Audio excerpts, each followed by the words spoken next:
Tudo bem, moçada? Professor Daros, Políticas Educacionais, aula 4. Vamos lá, então?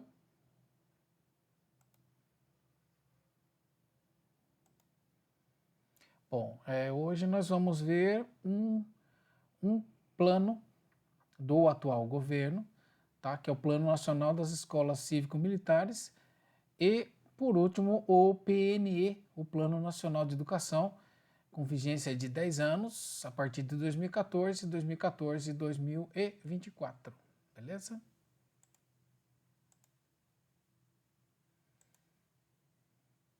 Bom, os objetivos da aula de hoje, então, é entender o Programa Nacional das Escolas Cívico-Militares como política de educação do atual governo e avaliar os resultados do PNE até agora. A problematização que eu trago para vocês hoje é a seguinte: por que ainda não atingimos todas as metas do PNE, já que já estamos no segundo PNE, né? E daí eu vou explicar para vocês do primeiro, do segundo, mas o grande questionamento que eu trago aqui para vocês é: por que nós não atingimos ainda todas as metas ou uma grande parte das metas do PNE, tá bom? Bom, aqui eu trouxe um quadro para vocês tentando distinguir, porque existe uma grande confusão em relação, vamos dizer assim, em termos genéricos, às escolas militares, né? Em termos genéricos, mas eu trago para vocês em categorias para que a gente possa distinguir, então, essas escolas militares, né? Até a gente chegar no programa que eu vou chamar aqui de ESIM, né? Das escolas cívico-militares. Tá? Então, eu separei aqui, olha, em quatro categorias, né? Então, aqui a primeira, segunda, terceira e quarta. E vou explicar para vocês a distinção entre elas para poder entender daí o sentido desse programa do atual governo.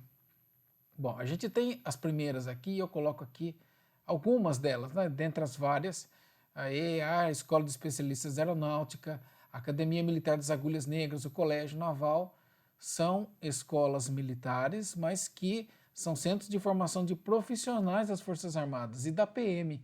E aí a PM, você sabe que ela tem uma gestão estadual, então depende de estado para estado.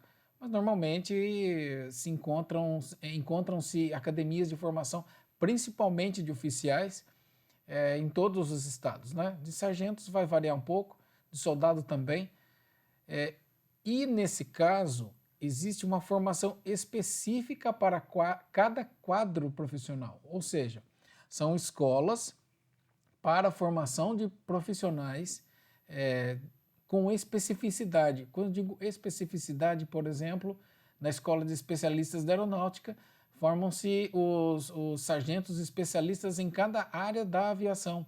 Né? São 26 especialidades: meteorologia, controle de tráfego aéreo, comunicações e por aí vai, manutenção de motores, de aeronaves e por aí vai. Na AMAN são formados os oficiais nas armas, né? Na Força Aérea se usa especialidade.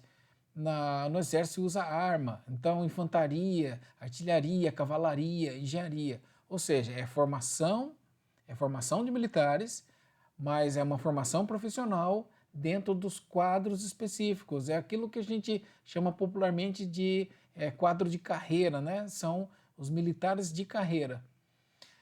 Numa segunda categoria aqui, nós temos os colégios militares, né? São colégios tanto do Exército quanto das polícias militares, e aí varia também, né? Nem toda a polícia militar tem colégios militares, mas que ofertam um ensino fundamental nos anos finais e ensino médio.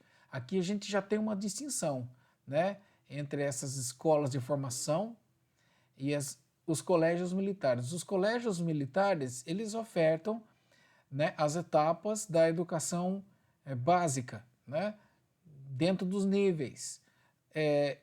Os colégios militares do Exército, eles foram criados com a finalidade de suprir a necessidade de educação, principalmente por conta do deslocamento de militares, né? Os militares, principalmente do Exército, muitas vezes eles operam na região sul, por exemplo, e são transferidos para a região norte.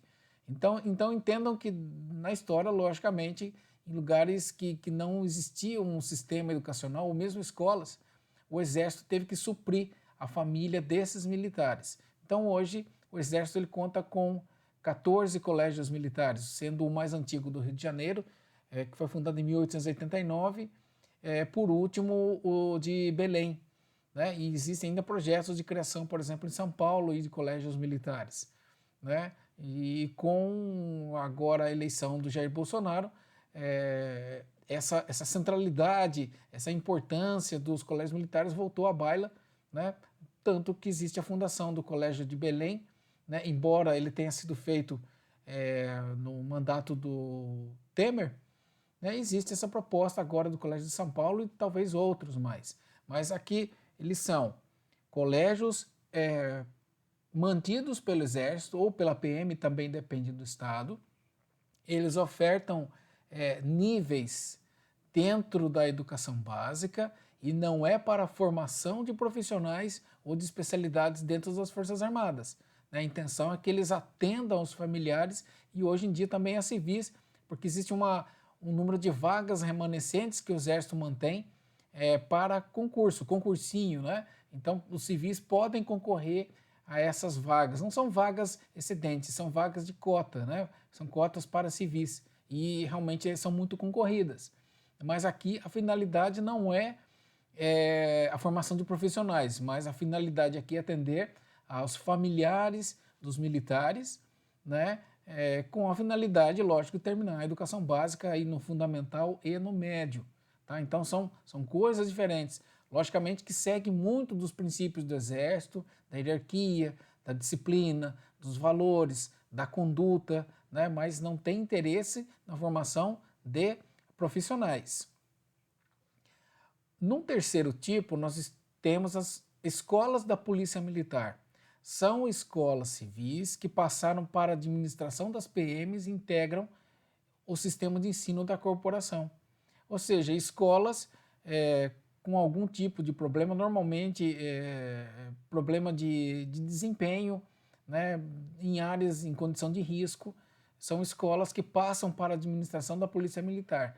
Nesse caso, de novo, não se trata de todas as polícias, né? Algumas polícias em alguns estados também existe uma crescente nesse sentido de passar para a administração da PM colégios que já existiam, as escolas que já existiam no meio civil, tanto escolas estaduais como municipais, mas que foram passadas para a administração da Polícia Militar, né?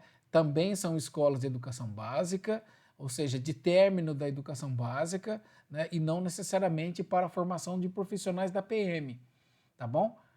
E por último, nós temos então as escolas cívico-militares, que é um programa em nível federal. Essas escolas da PM é um programa em nível estadual, porque as PMs pertencem a cada estado. As escolas cívico-militares elas pertencem ao governo federal, ao poder central, né? Então, foi um programa que foi criado pelo atual governo em 2019, com a finalidade de apoiar escolas civis, municipais, estaduais e federais nas áreas de gestão didático-pedagógica e educacional. E, novamente, aqui a prioridade são escolas em situação de vulnerabilidade, né? Então, esse é o princípio.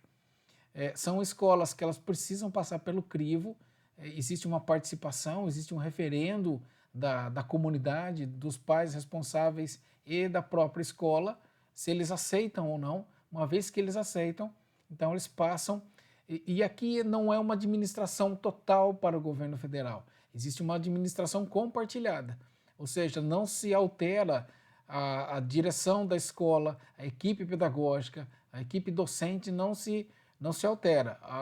O que ocorre é que é uma inclusão de militares de apoio, oficiais em sentido de gestão didático-pedagógica e subalternos na educacional, né? Aqui é assim, se acrescenta, se complementa com esses valores que advêm do meio militar novamente, né? Dos bons costumes, da moral, do amor à pátria, de valores que são não próprios, mas que são inerentes a cultura dos militares. E também aqui não existe o interesse ou a intenção de formação, lógico, profissional, né?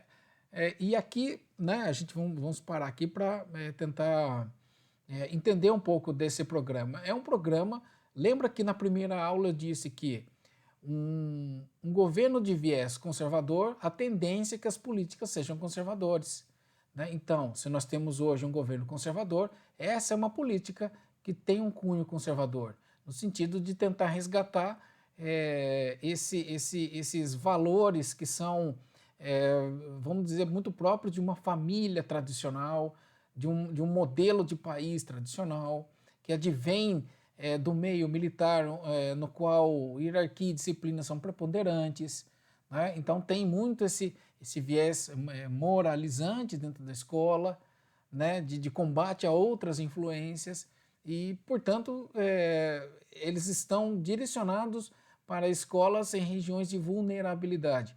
Outras escolas podem aderir? Até podem, mas num primeiro momento esse programa ele tem a intenção de atender as escolas em regiões de vulnerabilidade. O projeto que ele termina em 2023, ele tem a projeção de adesão de 216 escolas em âmbito nacional, nas esferas estadual e municipal. Tá?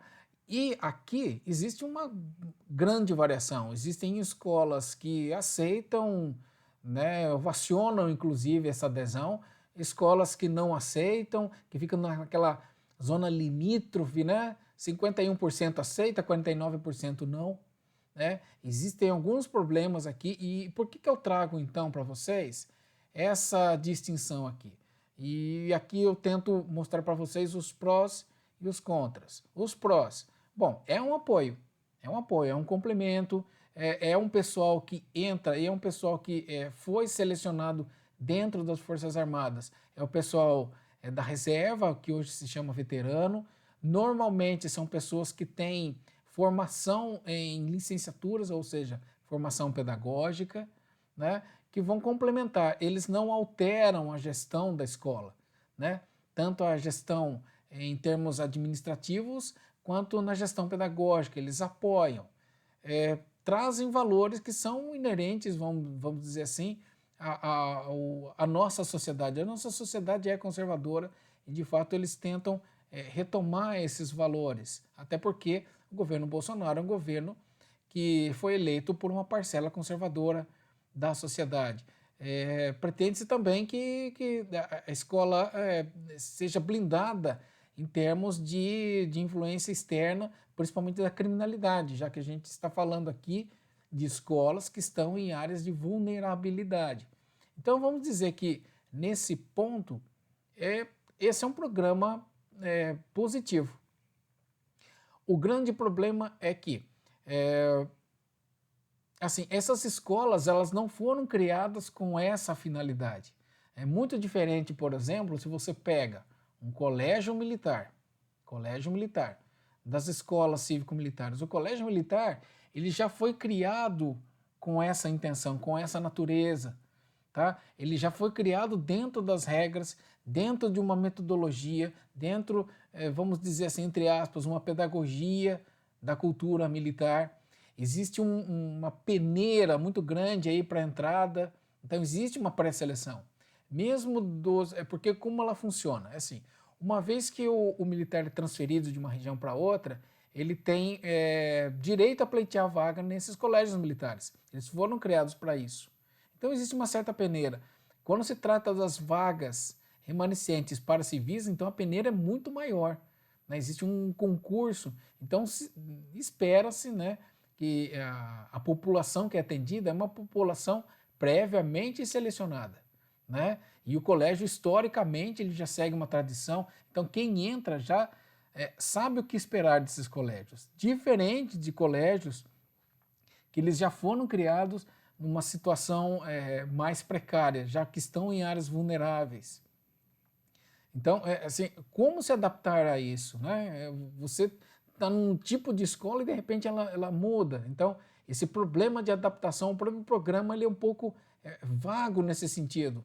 Como fazer para a família ou a criança que não se adapta a esse modelo, né? O programa diz que terão que ser criadas condições para que ele continue, mas ele não diz nem que é na própria escola, não diz se é para transferir para outra escola, né? São os grandes dilemas, né? Você vai pegar crianças que estão numa realidade, numa condição bastante diferente de colégios militares, né? Então, esse é o grande problema. Outro problema, assim, como a comunidade escolar aceita, né, aceita esses militares que de repente adentram a escola, vamos ser sinceros, por maior boa intenção que você tenha, é um público externo à escola, né? É um público externo à escola. Então, são os grandes dilemas desse programa, que, sinceramente, eu ainda preciso avaliar, nós precisamos de um tempo maior para saber se de fato ele vai trazer resultados. Se vocês pegam resultados, por exemplo, do Enem, ou qualquer tipo de avaliação em larga escala dos colégios militares, você vai ver que muitos deles estão nos primeiros lugares. Mas existe toda essa tradição, todo esse histórico, essa peneira, né? Então, espera-se normalmente que os colégios militares estejam lá no topo dessas avaliações. Então, o problema é você criar uma expectativa para essas escolas cívico-militares que elas vão atingir esse nível. A gente ainda não sabe. A gente não sabe se, em termos pedagógicos, qual o ganho dessas escolas. A gente sabe que em termos de pessoal é um ganho. Vai ter mais gente dentro da escola. Agora, em resultados pedagógicos, educacionais, como que vai ser isso? Né? A gente não sabe ainda. Então, o grande problema aqui é a comparação, né? Colégios militares, por exemplo, e escolas cívico-militares, né?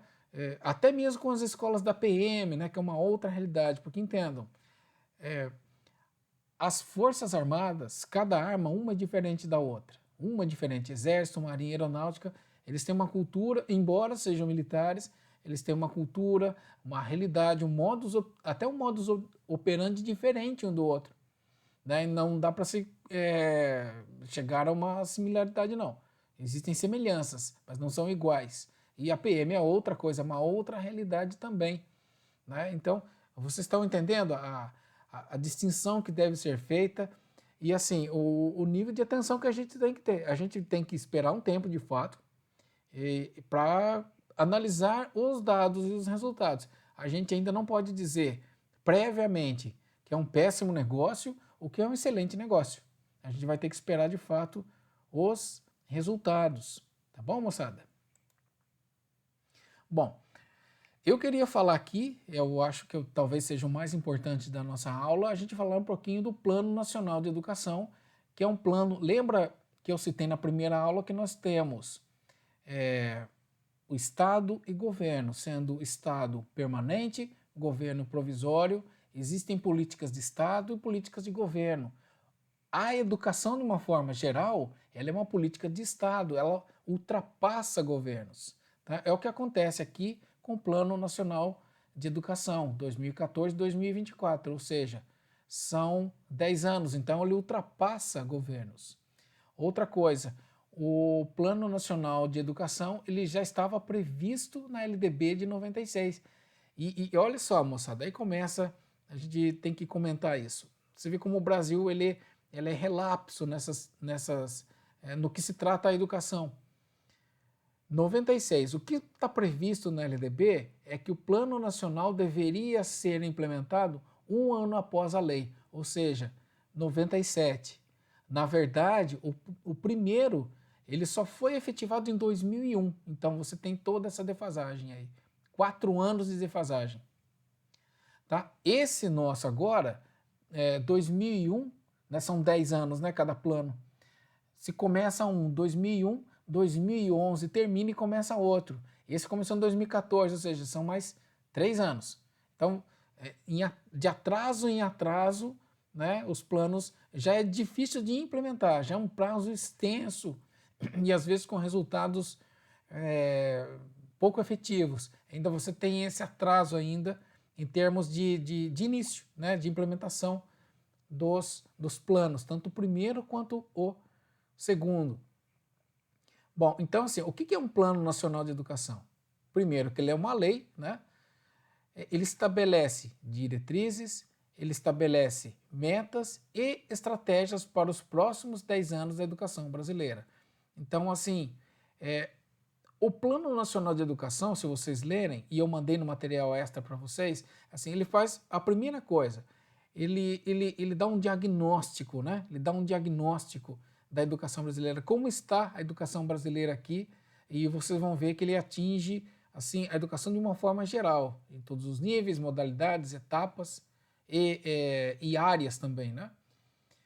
Ele faz um diagnóstico, ele estabelece o que ele pretende, né, com esse plano, né, em termos de melhoria, ele traça metas. Normalmente, moçada, o que é uma meta? Meta é uma ação que você desenvolve para atingir um determinado índice numérico, normalmente uma porcentagem, né? Então, você estabelece o que você quer mudar na educação, quanto você quer na educação e as estratégias para isso. Esse plano é interessante porque ele traz várias estratégias que os entes federados devem implementar e outros mais que eles queiram, porque o plano nacional você tem um plano nacional, você tem um plano estadual e se desdobra também para um plano municipal.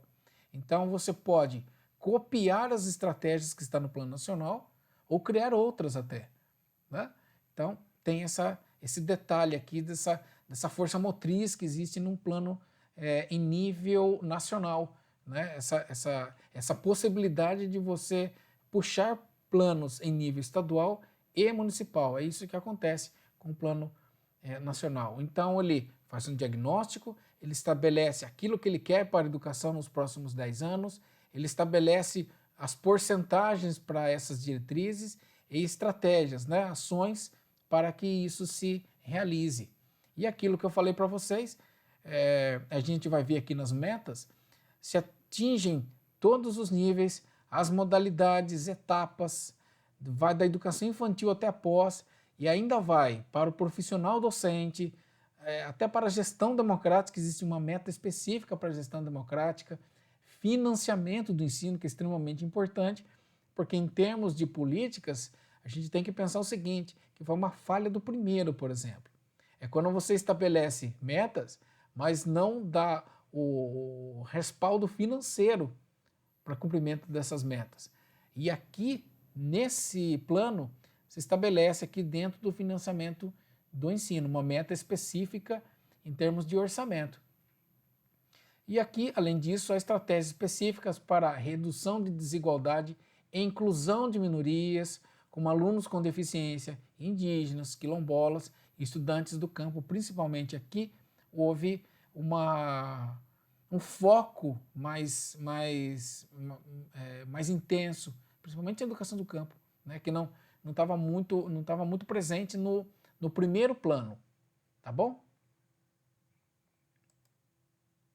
Olha, aqui, moçada, vocês estão vendo aqui, primeiro, são 20 metas, né? 20 metas e alcançam os níveis e as modalidades. Olha, educação infantil, fundamental, médio, modalidade da educação especial inclusiva, alfabetização, educação integral, aprendizado com fluxo adequado com fluxo adequado, escolaridade média e por aí vai. Educação de jovens adultos e profissional superior, né, pós-graduação, professores de novo, valorização.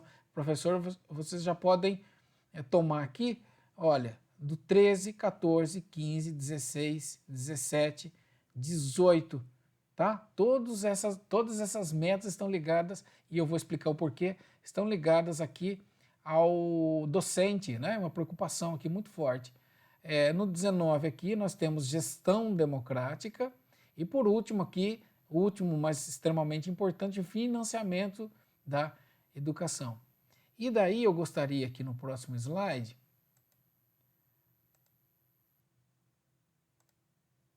nesse aqui, eu gostaria de comentar um pouquinho, parece uma coisa maluca, que parece uma tabela periódica aqui, né?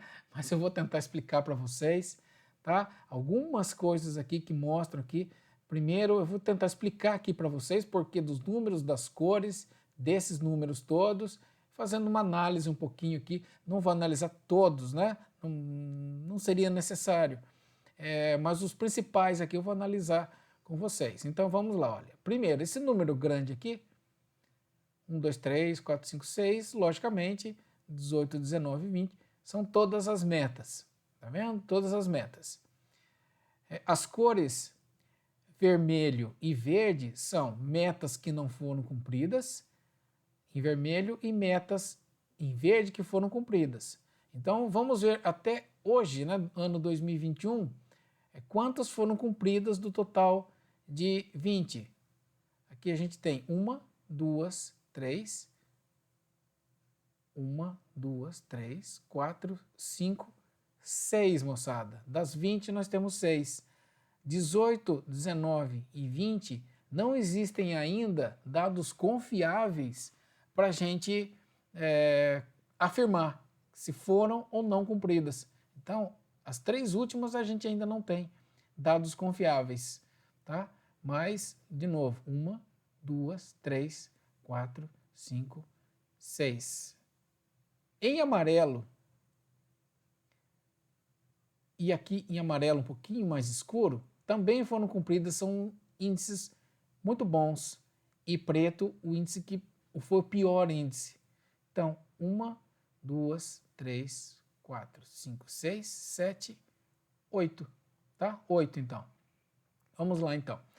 Deixa eu fazer algumas, eu não vou falar de todas, mas vou falar de algumas. Por exemplo, aqui na primeira, nós temos aqui a educação infantil, né? O que é esse índice aqui, né?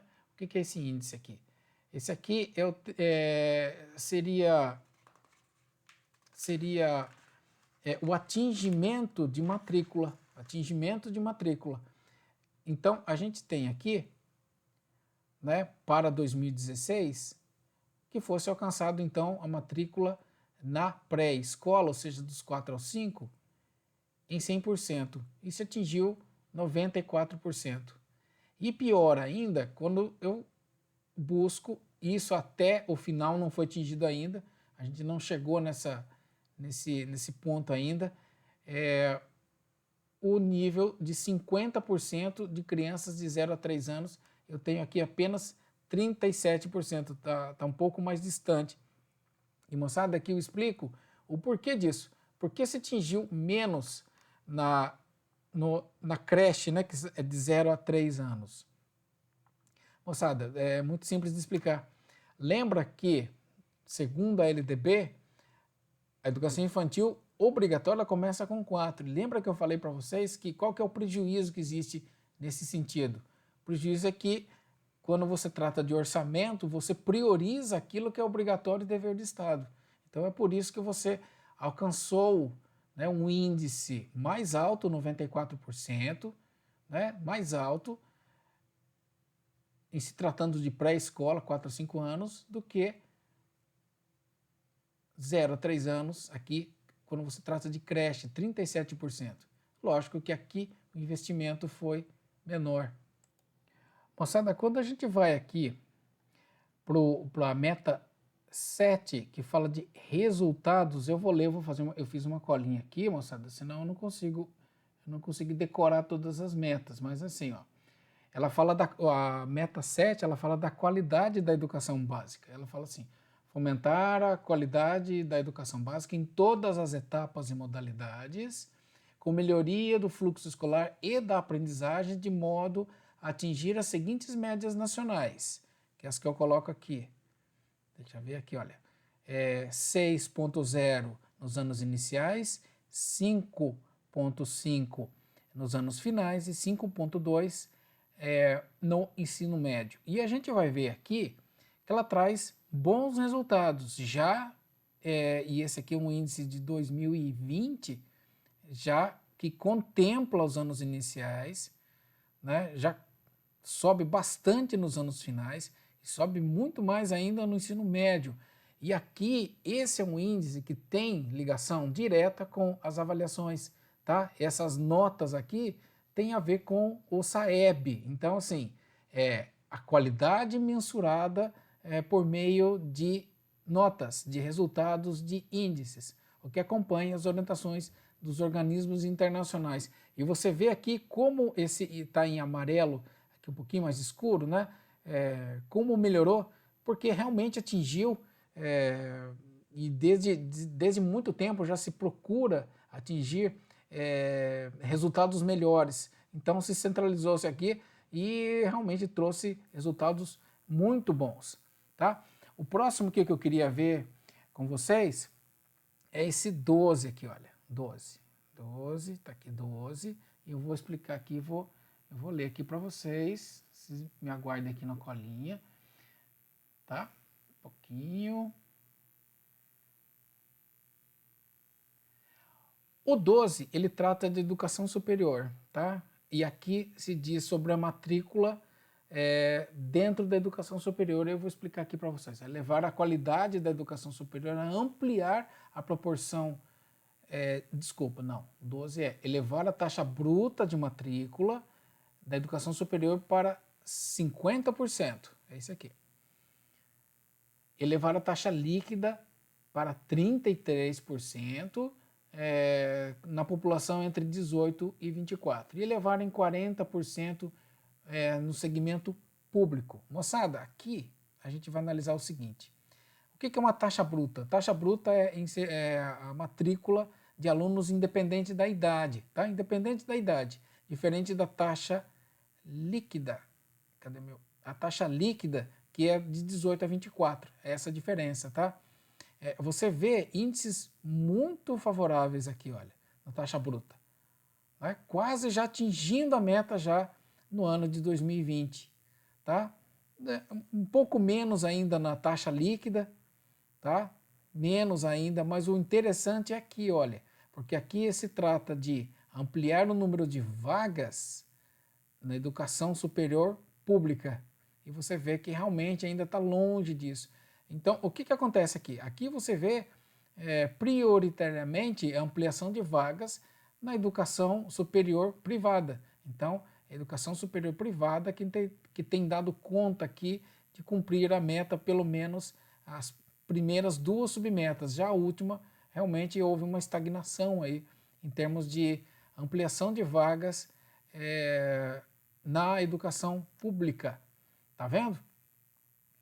Moçada, aqui, ó, um outro que eu queria chamar aqui para vocês a atenção, né, é o 13, que é o melhor de todos. E aqui, moçada, é interessante, eu vou ler aqui para vocês aqui o que ele diz. Aqui o 13 é elevar a qualidade da educação superior e ampliar a proporção de mestres e doutores do corpo docente em efetivo exercício no conjunto do sistema da educação superior para 75%. Né? Então aqui você tem duas metas aqui, né? A primeira é do corpo docente, mestres e doutores, ampliar para 75%. Moçada, já está em 83%. E apenas de doutores, de 35%, já está em 43%. Então, é o melhor índice do Plano Nacional de Educação, tá?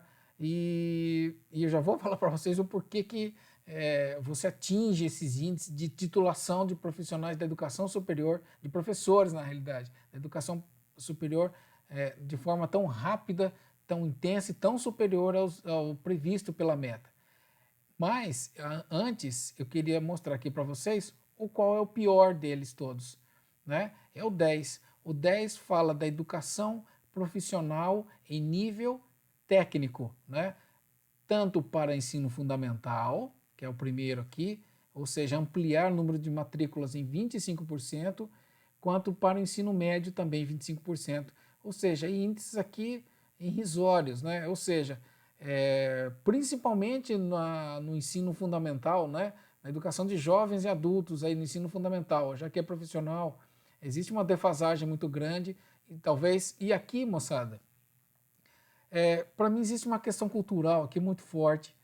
Vocês, como sociólogos, talvez vocês leiam um livro chamado O que faz do Brasil, Brasil, do Roberto da Mata, que ele explica essa dupla personalidade do Brasil, né, da sociedade brasileira, que ela é conservadora, tradicional, Eu digo antiquada, não usaria nem o termo tradicional nem conservador, eu usaria antiquada e moderna ao mesmo tempo, ou seja, é uma sociedade que pensa no futuro, na educação do futuro, né, em novas tecnologias, numa legislação avançada, né, em uma democracia plena, ao mesmo tempo que ela tem esse pé em títulos, na facilidade com padrinhos, né? Então, aqui, por exemplo, o que eu estou dizendo isso para vocês? Aqui vocês veem, quando você trata de educação em nível médio profissional, em nível técnico profissional, você encontra uma defasagem muito grande, não é assim? Mas quando você trata de ensino superior, você vê índices muito bons, né? Quando você fala de titulação de professores em nível superior, você encontra índices muito bons, tá? Então aqui, esse aqui, moçada, olha, para mim é um retrato da sociedade brasileira, que tem vergonha, né, da educação técnica, porque é um técnico, né? E tem orgulho aqui, olha, tem orgulho da titulação em nível superior do diploma. Tá vendo? Olha aqui, ó. Tá vendo? Então isso aqui é uma análise sociológica, embora eu não seja sociólogo, moçada, eu tento fazer esse exercício com vocês aqui. Tá vendo? Olha, aqui é a vergonha, aqui é o orgulho. Tá vendo? Ensino superior, tá? Com titulação, muito superior ao projetado, e aqui índices irrisórios quando se trata de ensino profissional em nível médio. Mas, moçada, aqui eu vou tentar fechar um pouquinho aqui. Eu vou trazer aqui esses dois índices aqui, que se trata o 15, aqui o 15, tá? E o 17. Esses daqui tratam especificamente de professores, né? E nos inclui. O 15, ele está falando aqui da atuação de professores com formação específica. E, moçada, hoje nós temos apenas metade. Ou seja, olha o nível que a gente se encontra em pleno século XXI, você tem professores ainda com formação diversa e não específica, né? Então, tem muito economista dando aula de matemática, né? E por aí vai, né? Existe uma variedade aqui de professores, ou professores que são de uma determinada formação e englobam várias outras disciplinas similares ou análogas, né? Então, olha só a defasagem que a gente tem. E essa aqui, então, para mim, é pior nesse sentido. Aqui, moçada, eu vou ler até o texto para vocês. Aqui, ó. Valorizar os profissionais do magistério, das redes públicas de educação básica, de forma a equiparar o seu rendimento médio ao dos demais profissionais com escolaridade equivalente, até o final do 6º ano de vigência do PNE. Moçada, isso daqui primeiro, não atingiu a equivalência com formação, com profissionais com a mesma formação, né, em termos de escolaridade. O Brasil, em pleno século XXI, ainda não atingiu a equivalência, atingiu apenas 75%. Então, assim, era um índice que era feito para atingimento até o final do 6º ano do PNE, não era nem até o final. E assim mesmo o Brasil ainda não atingiu ainda, o que realmente é uma desvalorização muito grande do profissional. E aí eu retomo o que se encontra nas determinações dos organismos internacionais. O Banco Mundial, por exemplo, ele coloca que o professor ele não necessita de aumento de salário, ele precisa de uma formação preferencialmente em serviço, mas não de aumento de salário. Então, assim, as nossas metas aqui indicam bem essa desatenção aqui em termos salariais, tá? Indica bem aqui, né, a desvalorização do profissional com formação específica, tá? Porque qualidade envolve... Você pode até desprezar isso aqui, mas aqui, que é a formação específica para a educação de qualidade, você não pode. Mas aqui, para falar a verdade, olha, os dois estão desprezados, tá vendo? Então, ao mesmo tempo que você tem professores, né, no topo de carreira, o topo de linha, o topo profissional, assim, aumentando exponencialmente, você tem professores da educação básica nessa condição aqui. Então, tá bom, moçada? Faça uma análise desse sentido aqui, beleza? Moçada, antes de chegar à problematização, assim, eu vou deixar aqui para vocês, como slide bônus, são dois sites que eu gosto muito para avaliação e análise e coleta de dados com relação ao PNE. O Observatório do PNE, que é muito interessante porque ele traz os dados atuais, né, de atingimento das metas, o que são as metas, traz as estratégias do governo para atingimento das metas. É um site muito intuitivo, muito legal para pesquisa, muito legal. Embora o Observatório do PNE ele é uma iniciativa privada, inclusive tem o pé da Unesco aqui. Existem várias instituições que patrocinam o Observatório do PNE. Já oficial, você tem o CIMEC, né, o Sistema Integrado de Monitoramento, Execução e Controle do Ministério da Educação.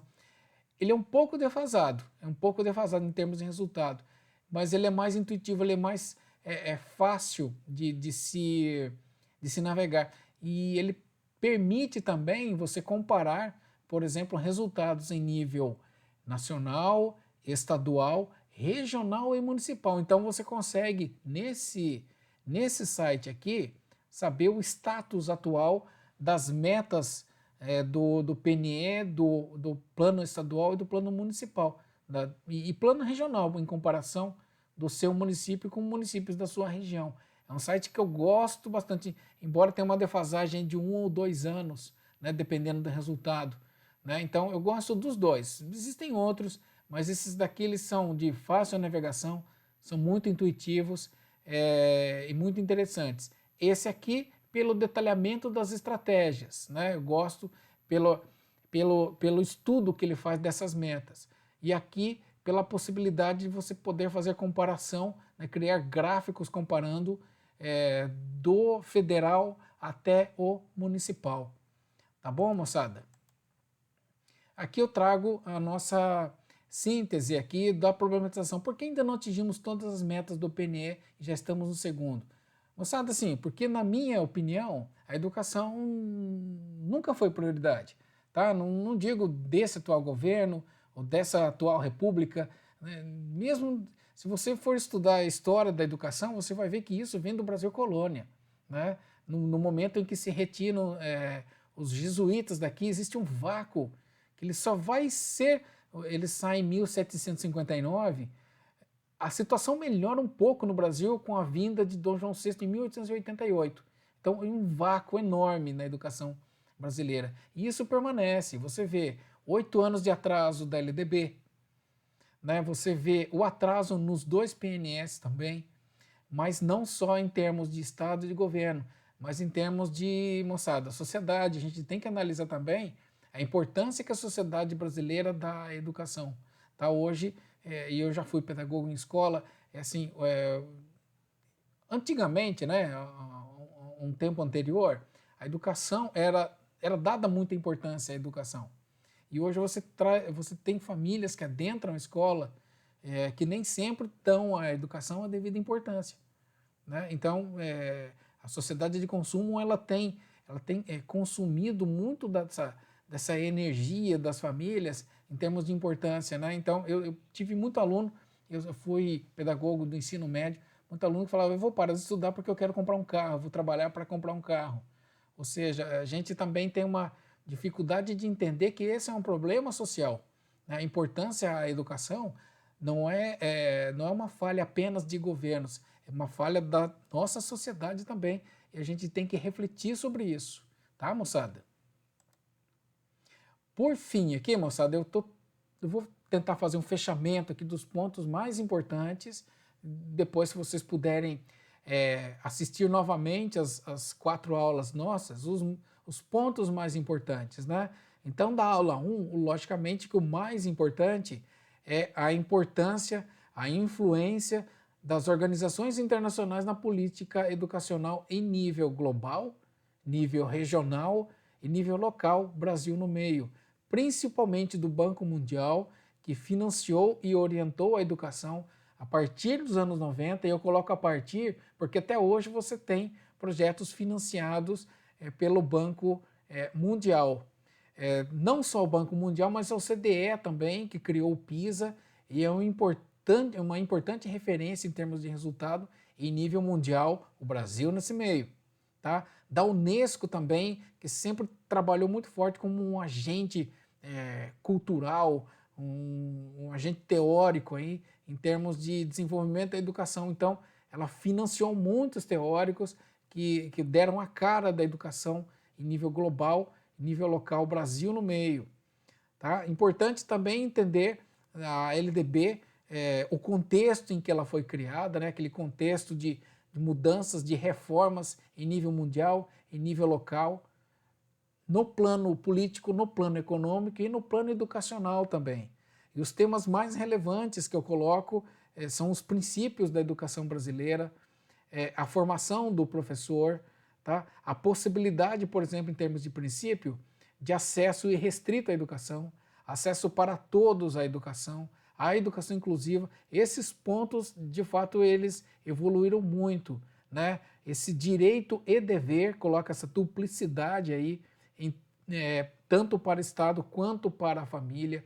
Eu acho que é bem importante.